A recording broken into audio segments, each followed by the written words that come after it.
আমাদের আরেক সহকর্মী জহির রাহান সোহাগ যোগ দিচ্ছেন চুয়াডাঙ্গার আলমডাঙ্গা থেকে। জহির, ভোট গ্রহণ তো শেষ, তো ভোট গণনা ঘিরে কেন্দ্রের কি পরিস্থিতি দেখছেন জানাবেন।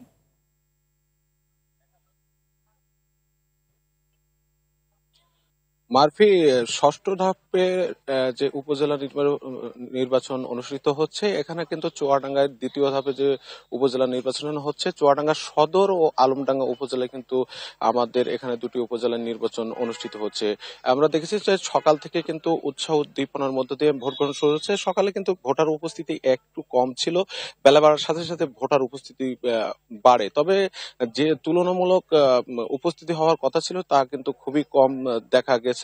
আর যারা এসেছেন তারা অধিকাংশ কিন্তু নারী ভোটাররাই কিন্তু বেশি এসেছেন। আমরা বিভিন্ন কেন্দ্র করে এই চিত্র দেখেছি। আমরা দেখেছি এই যে এখন ভোট গণনা চলছে, ভোট গণনা বিভিন্ন প্রার্থী তাদের এজেন্টরা ভোট গণনা দেখছেন এবং যারা দায়িত্বে আছেন ভোট গণনা তারা কিন্তু সুষ্ঠুভাবে ভোট গণনা করছেন। আমরা দেখছি যে সারাদিন ব্যাপী কিন্তু ভোটের মাঠে দুটি উপজেলায় কিন্তু জেলা প্রশাসক এবং পুলিশ সুপার সহ যারা রিটার্নিং কর্মকর্তা ছিলেন এবং নির্বাহী ম্যাজিস্ট্রেটরা মাঠে সার্বক্ষণিক তদারকি করেছেন। আমরা দেখেছি যে বিভিন্ন অভিযোগে 15 জনকে আটক করা হয়েছে, এর ভিতরে কিন্তু 3 জনকে জেল জরিমানা দেওয়া হয়েছে বলে জানিয়েছেন রিটার্নিং কর্মকর্তা। আর আলমডাঙ্গা উপজেলার হাপানিয়ায় আমরা দেখেছি যে এক প্রার্থীর উপর মারধরের অভিযোগ আমরা পেয়েছি।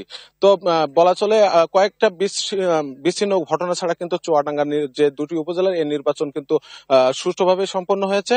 তো এই ছিল চুয়াডাঙ্গা থেকে আমার কাছে সর্বশেষ।